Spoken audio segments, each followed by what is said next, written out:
السلام سامعین 10 ذی القعدہ کی تاریخ شروع ہو چکی ہے، 8 مئی ہے۔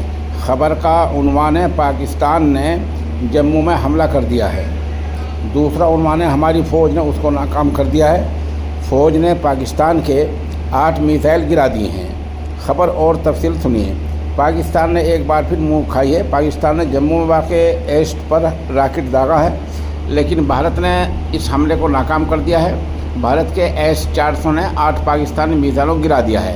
واضح ہو کہ پاکستان نے سامبا میں بھاری گولی باری کی ہے۔ اسے دیکھتے ہوئے جموں کے RS پورا علاقے میں بلیک آؤٹ کیا گیا ہے۔ یہاں سائرن بج رہے ہیں۔ جموں شہر کے موبائل نیٹ ورک کام نہیں کر رہے ہیں اور ستواری کیمپ پر حملے کی خبر مل رہی ہے۔ ادھر کپواڑہ میں بھی بھاری گولہ باری ہوئی ہے۔ اس کے ساتھ ہی پنجاب کے گرداسپور میں بھی بلیک آؤٹ کیا گیا ہے۔ واضح ہو کہ 7-8 مئی کی شب میں پاکستان نے لدھیانہ، چنڈی گڑھ اور امرتسر سمیت ہندوستان کے 15 شہروں پر ڈرون اور میزائل کے ذریعے حملے کرنے کی کوشش کی تھی، ان کو بھی ناکام بنا دیا گیا تھا۔ بہرحال حالات بہت کشیدہ ہیں اور جموں کے متعلقہ علاقے میں بلیک آؤٹ کر دیا گیا ہے۔ سامعین، میں جس معجون کا اشتہار دیا کرتا ہوں، طاقت کا خزانہ، اس کے بارے میں جو شکایت کچھ کمیٹس میں کی گئی تھی ان کو دور کر دیا گیا ہے۔